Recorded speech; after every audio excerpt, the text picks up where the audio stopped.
Hello dear students, Jasim Saranu, Plus 2 Computer Science in the chapter number 11, Advances in Computing.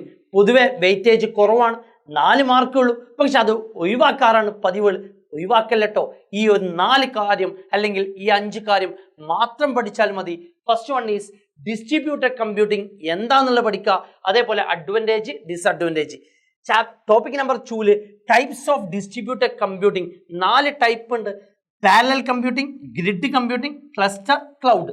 മൂന്നാമത്തെ section serial കമ്പ്യൂട്ടിങ്ങും parallel കമ്പ്യൂട്ടിങ്ങും തമ്മിലുള്ള comparison 4 points പഠിക്കാണ്ട്. നാലാമത്തത് cloud computing, ഇപ്പോഴത്തെ model എക്സാമിനൊക്കെ ചോദിക്കാറുള്ള cloud service models, 3 model, SaaS, PaaS, IaaS. And finally application of CI. ഓരോന്നായിട്ട് നമുക്ക് നോക്കാം. ഫസ്റ്റ് വൺ ഈസ് എന്താണ് ഡിസ്ട്രിബ്യൂട്ടഡ് കമ്പ്യൂട്ടിംഗ് നോക്കാം. A big problem is sub divide into different small sub problem. അല്ലെ, ഒരു വലിയ പ്രോബ്ലം കഷ്ടപ്പെട്ട് ചെറുതാക്കി, ആ ചെറുതാക്കിയ പ്രോബ്ലംസ് ഒക്കെ ഫ്രീ ആയി കിടക്കുന്ന കമ്പ്യൂട്ടറിലേക്ക് ഡിസ്ട്രിബ്യൂട്ട് ചെയ്യുക. അവരെല്ലാം ആ ഫ്രീ ആയി കിടക്കുന്ന കമ്പ്യൂട്ടറൊക്കെ they are solved separately simultaneously. Finally assemble all the solutions, we get the final result.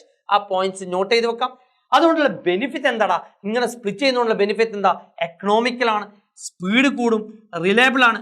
ഒരു സിസ്റ്റം ഫെയിലായി ഒരു പ്രശ്നമില്ല, ആൾക്കാരെ എണ്ണം എത്രയും കൂട്ടാം, സ്കേലബിൾ ആണ്.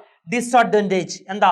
കോംപ്ലക്സിറ്റി ആണ്, സെക്യൂരിറ്റി ആണ്. നെറ്റ്വർക്ക് മൊത്തം ഫെയിൽ ആയാൽ അത് മൊത്തം സിസ്റ്റത്തിന് എഫക്ട് ചെയ്യും. നെറ്റ്വർക്ക് റിലയൻസ്, അത് ഫസ്റ്റ് വൺ പഠിക്കുക വൃത്തിയിൽ.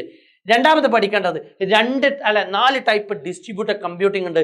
Parallel, grid, cluster, cloud. രണ്ടാമത്തെ സെക്ഷൻ കഴിഞ്ഞു.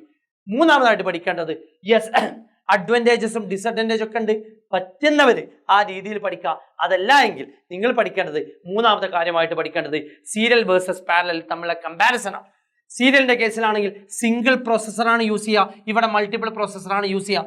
ഇവിടെ ആണെങ്കിൽ problem is divided into different small series of instruction ആയിട്ട് കട്ട് ചെയ്യുക. ഇതെന്താ? Broken into discrete parts and that can be solved concurrently. ഇവിടെ വർക്ക് ചെയ്യുന്നത് ഇൻസ്ട്രക്ഷൻ ആർ എക്സിക്യൂട്ട് ചെയ്യുന്നത് സീക്വൻഷ്യൽ മാനർ ആണ്. ഇവിടെ എക്സിക്യൂട്ട് ചെയ്യുന്നത് കൺകറന്റ്ലി ആണ്, അല്ലെങ്കിൽ സൈമൾട്ടേനിയസ്ലി ആണ്.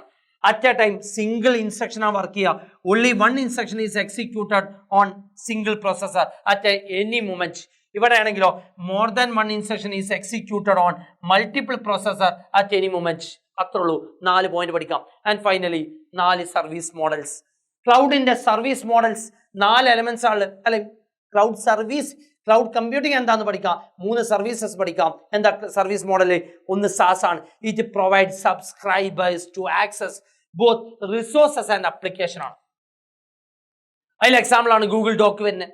രണ്ടാമത്തെ സാധനമാണ് platform as a service. It provide subscriber to access components ആണ്, basic components and access to the components that they are required to develop. Infrastructure as a service, മെമ്മറിയുമായി ബന്ധപ്പെട്ട ഇത് പ്രൊവൈഡ് ബേസിക് സ്റ്റോറേജ് ആണ്, provide basic storage. അപ്പൊ എടാ note ചെയ്ത് വെക്കേണ്ടത് 3 service models. And finally CI, applications of CI important ആണ്. Application of CI എന്താടാ? 4-5 എലമെന്റ്സ് പഠിക്കാം. ഫസ്റ്റ് വൺ ഈസ് ബയോമെട്രിക് ആണ്, തമ്പ് ഇംപ്രഷൻസ് അല്ലെ, refer to the measurement related to human characteristics and traits ആണ്. 1 മാർക്കിന് മാർച്ച് 2025 ചോദിച്ച ചോദ്യമാണ്. രണ്ടാമത് റോബോട്ടിക്സ് ആണ് അല്ലെ, നമുക്ക് എല്ലാ ഇൻഡസ്ട്രിയിലും യൂസ് ചെയ്യുന്ന സാധനം. Scientific study associated with the design, fabrication and theory and application of robots ആണ്. കമ്പ്യൂട്ടർ വിഷൻ, മനുഷ്യന് കാണാൻ പറ്റാത്തത് കമ്പ്യൂട്ടർ യൂസ് ചെയ്തിട്ട് the construction of explicit and meaning description, അതായത് എങ്ങനെ കാണണം എന്നുള്ളത് കമ്പ്യൂട്ടറിനെ പഠിപ്പിച്ചു കൊടുക്കാം. And fourth one is NLP, normal language സംസാരിക്കുക, natural language processing.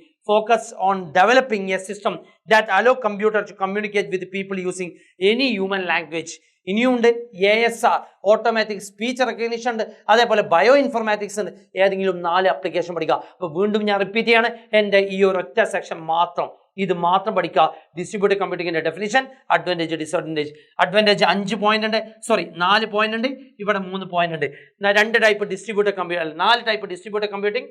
Then serial versus parallel, cloud in the service models, and finally application of CI. ഇത് മാത്രം പഠിച്ചാൽ മതി.